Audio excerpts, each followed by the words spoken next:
Burning Youth is a young adult collaborative, and this is our podcast, We Are Louder.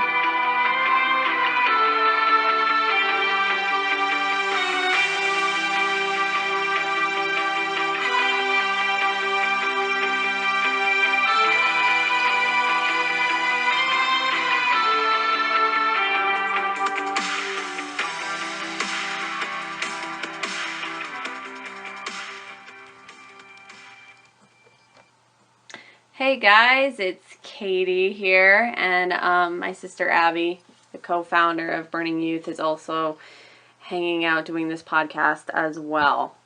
Hi, everyone. So, I just finished writing chapter 2 of my second book, and I'm kind of just in the stages of fleshing out the plot and kind of, although I don't do any fleshing out of the plot, I'm a pantser. Yep, you are. What are you doing? Me? Yeah. Today? Yes. Editing my book, editing other things, and blog work, various stuff. And those are our lovely dogs, in case in case you're missing that. Which would If you hear any wayward barking, those are our dogs. Yeah, if you hear any they're mad at the world. Like demonic growling, barking, like sounds from the underworld, that's just our two lovely animals. Yep. So I was thinking yesterday I had like loads of open tabs on my computer because I was doing a lot of research for the book, and I was thinking about, I kind of went through some emotional junk the other day over not being able to write the way I wanted to and getting really upset over it, and I was just kind of reminding myself of the fact, and I'm the ghost writer on our Twitter, by the way. So, hi. I tweeted something about how, let me actually get the tweet up. Let's see what the tweet was.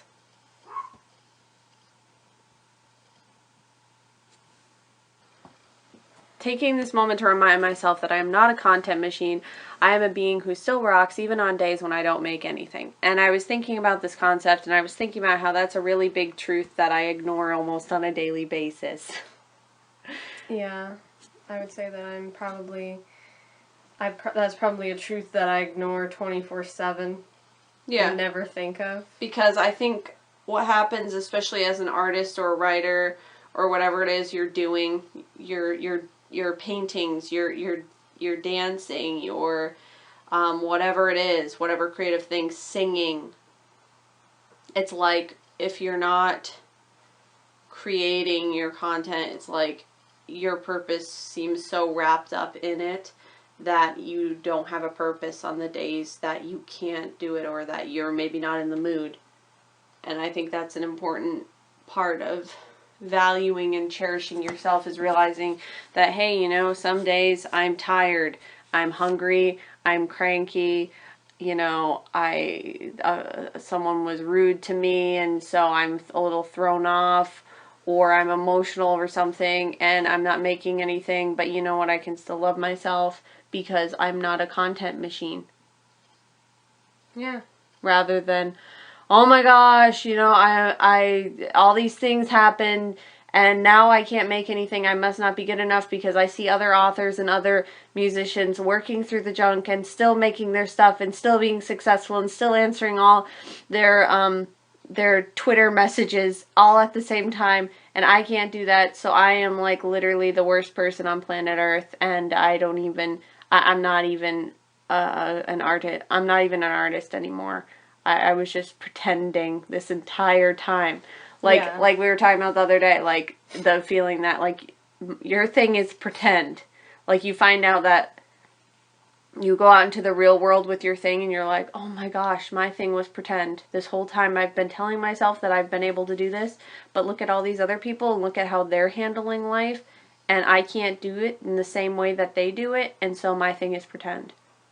Yeah, I also feel like there's this element of, like, seeing someone else at a point in their career or their life where they're getting some kind of recognition or some kind of profit off of what they're doing, and looking at it like, why am I not there yet? And not really seeing that behind the scenes, there has been so much time and effort that went into that thing. Like, depending on what the form of art is and what the case is, like, years can go into a project.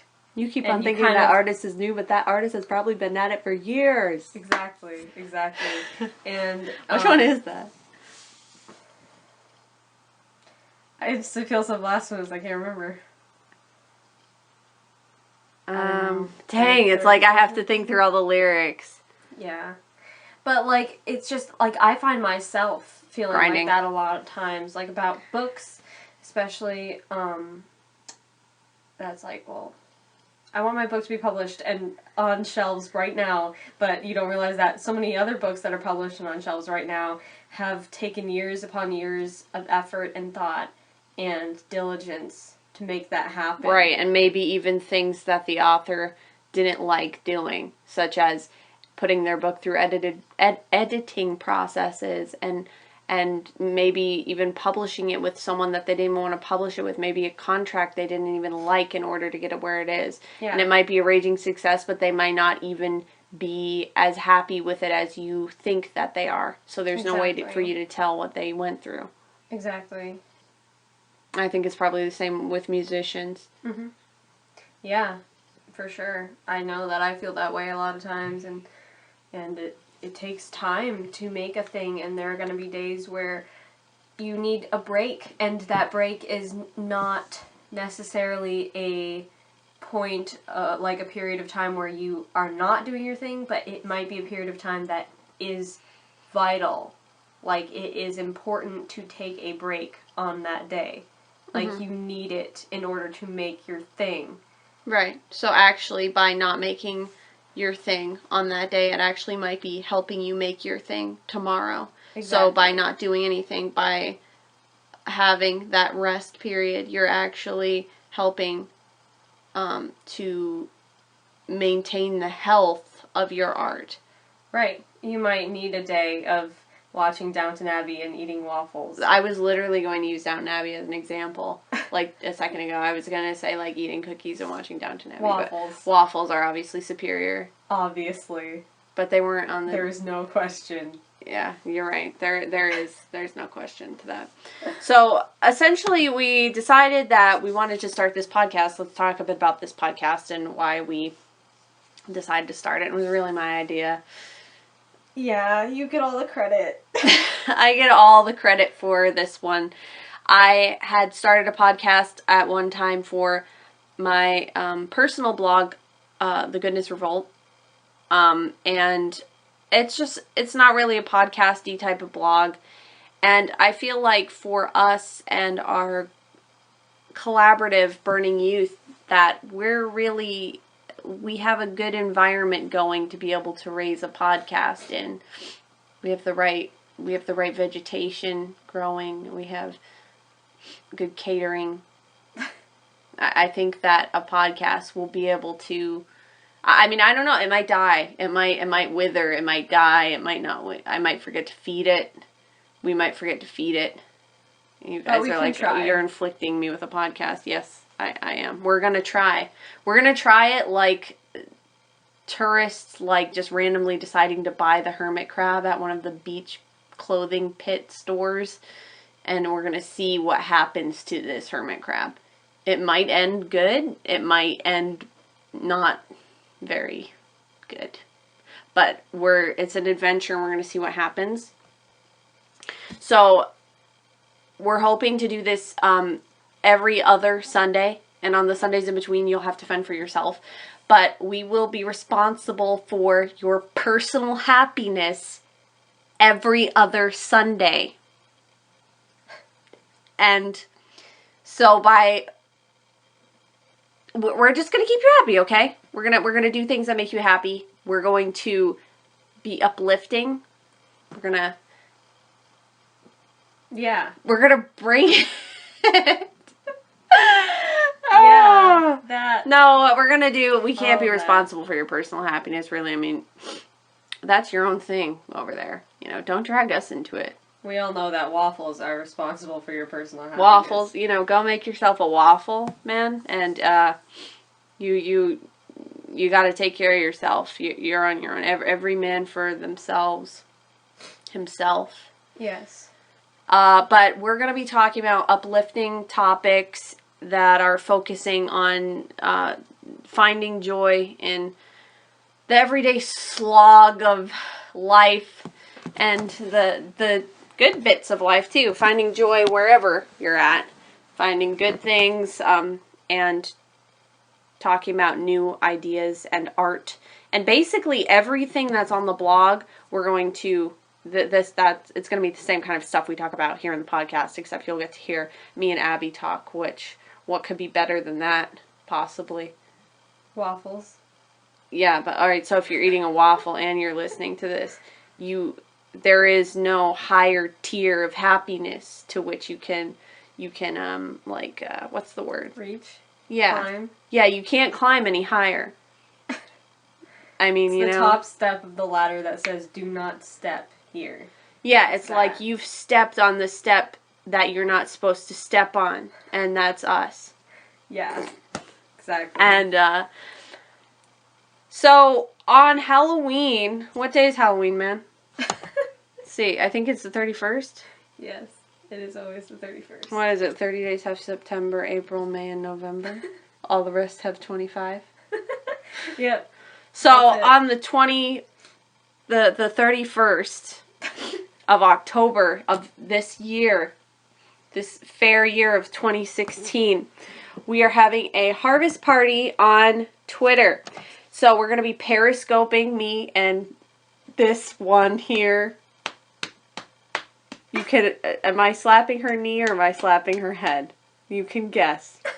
We'll take a poll on Twitter and see which one wins, and whichever one wins will be the right answer, regardless of what it really is. So we're going to be periscoping, and you guys can tweet at us, and we can chat, and it will basically be like a slumber party minus anything having to do with sleeping. And we'll talk about pumpkins also. We'll talk about pumpkin spice lattes, which Abby's never had. Yeah, I feel like a disgrace. Maybe we'll make Abby drink a pumpkin spice latte. And film it. That'd be great, actually. Abby was going to drink a pumpkin spice latte live on Periscope. Thank you. That's our left hook right there. This is gonna go viral now. Yeah, for sure. We don't have a specific time for that yet. So look for it to be announced on Twitter. I'm guessing it will be evening-ish on October 31st. Yeah, 35. Halloween, man. 35. We'll do spooky things like drinking pumpkin spice lattes. And we'll talk about life, and you guys can talk to us about your lives, and we'll ignore your tweets. No, yeah. We won't ignore your tweets. That'd be really, really mean. Abby would probably, but I most certainly wouldn't. Yeah, I wouldn't ignore anybody's tweets. I'm the one who replies to everyone's tweets. That's true. Youth, but on my own. And speaking of... on my own Twitter. I haven't even... At Reply Abby Official. Yeah, see. Oh, sorry, Abby Music. Wow, I can't even say my own Twitter handle correctly. She can't even...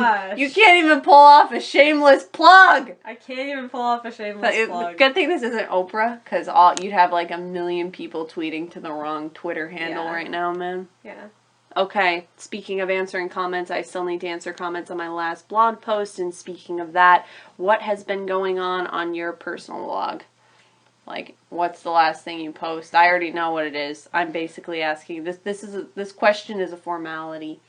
It's an empty question. It's for all the people who don't know. It is. It's for all of our viewers. Our listeners. My last post is called How to Avoid the Apocalypse of Running Out of Content for Your Blog, and it was basically inspired by, I feel like there are a lot of, it's kind of a common belief around blogging that someday in the future you're going to run out of content, and that day is going to be very terrifying.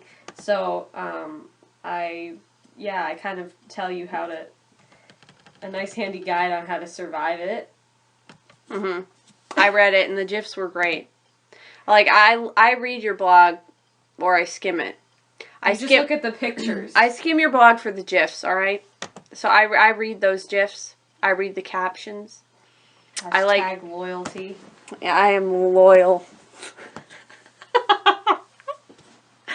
I like the 21 Pilots GIFs and the Downton Abbey GIFs. Those ones are my favorite. Can you include more? I can try. I usually always include a Downton Abbey GIF. Except in the last post. What did you do with that GIF you made last night? Oh, I haven't done anything with it yet. Oh, Abby Nobody's made it. Gonna know what this is. It's a top secret GIF. Maybe someday you'll see it. What's going on your blog? My blog is falling to ruins like Miss Havisham's house in Great Expectations. So the last post was September 27th, so almost a good month ago. And it's called Gold Bones, and it's a short story that came to my head, and it's light and heavy. If you know that song. Yeah. If you don't know that song, go learn it, and we'll sing it together on Halloween. Something sounds ominous about that. It does. It really does. But that was the last thing I posted on my blog. That's what's currently up there right now. So let us know what you think of the first episode, and we're definitely going to work on picking new topics and possibly doing some interviews with you guys and talking about our different like art topics and topics of spirituality and poetry and all kinds of good things that we talk about already on Burning Youth. So to end, I just wanted to read this quote here by Andrea Dworkin. Does the sun ask itself, am I good? Am I worthwhile? Is there enough of me? No, it burns and it shines. Does the sun ask itself, what does the moon think of me? How does Mars feel about me today? No, it burns and it shines. Does the sun ask itself, am I as big as other suns in other galaxies? No, it burns and it shines. So this has been our first Burning Youth podcast. Thank you guys so much for listening, and as you already know, this has been Katie.